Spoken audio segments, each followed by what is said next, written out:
You wake up before sunrise. No bed, just a woven mat on the ground. Cold air comes in through the sides of your shelter. Outside, frost on the grass. Winter is not gentle here. You eat what's left from yesterday. Dried meat. Maybe some corn. If the hunt was bad last week, this is all there is. No store. No extra supply. What you have is what you have. The men leave to hunt. No guarantee they come back with anything. Some days the animals are gone. Moved on, hiding. Smart enough to avoid the same traps twice. Come back empty-handed. The whole village eats less tonight. The women grind corn by hand. For hours, same motion. Over and over. Your fingers ache by midday. There's no faster way to do this. Someone in the village is sick. No hospital. No medicine that actually works most of the time. Just herbs, prayers, and hoping the fever breaks. Sometimes it does, sometimes it doesn't. A neighboring tribe has been raiding nearby. Word travels fast. Every man now carries a weapon, even walking to get water. You don't know if today is the day they reach your village. You just stay ready. Midday the sun is high. You're outside, working, skinning animals. Fixing tools, repairing the shelter. Your hands are never idle. There is no such thing as a day off. A child in the village died last week. Nobody explains why in a way that makes sense. Just sickness. It happens.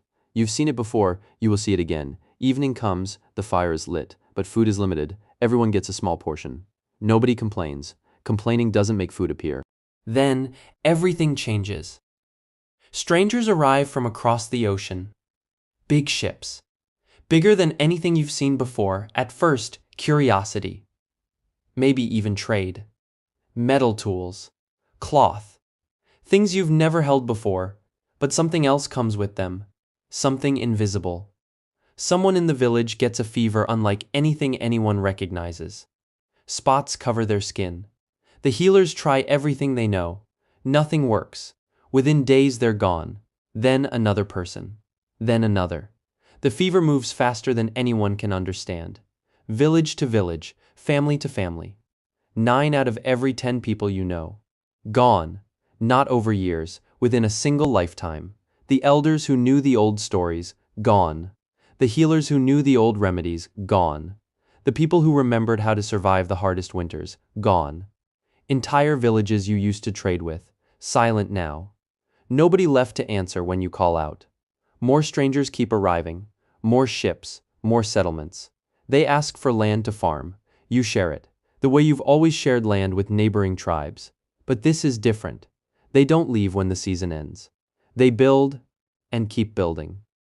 The land you've lived on for generations, someone says it belongs to someone else now.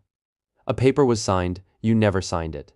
You don't even know what the words on it say, but men with guns say it's final. Some tribes fight back. Some try to negotiate. Some sign new agreements, promised protection, promised land that's theirs forever. Forever doesn't last long. Every time something valuable is found on that land, gold, good soil, a river, the promise disappears. New paper, new terms, less land than before. Soldiers arrive one day and tell you to leave, not a request, everything you own, carried on your back. Walking for hundreds of miles. Winter again. No shelter built yet at the other end. The road is long, longer than anyone told you. People die on the road. Old people first, then children, then anyone too weak to keep walking. You bury who you can. You keep walking with who's left. You arrive somewhere new. Land that isn't yours either. Land that can't grow what you know how to grow. The soil is different. The seasons hit differently. Everything you knew about surviving, you have to learn again from nothing. Now you wait for food from people who don't always send it. Some weeks, nothing comes. You hunt what little is left on this new land. It's never quite enough. Years later, men in uniforms come for your children. They say it's for their own good. Take them somewhere far away. Cut their hair. Tell them to forget the language you taught them. Punish them for speaking it anyway. You don't see them again for years. When they come back, something is different. They don't speak the old words the same way anymore. Some, not ever. Some families never see their children again at all. This was daily life. Not one bad day. Every day. Waking up not knowing if there would be enough food. Not knowing if this was the year sickness arrived. Not knowing if this was the year the land would be taken again. Not knowing if your children would come home. You went to sleep exhausted. Woke up and did it again. For generations.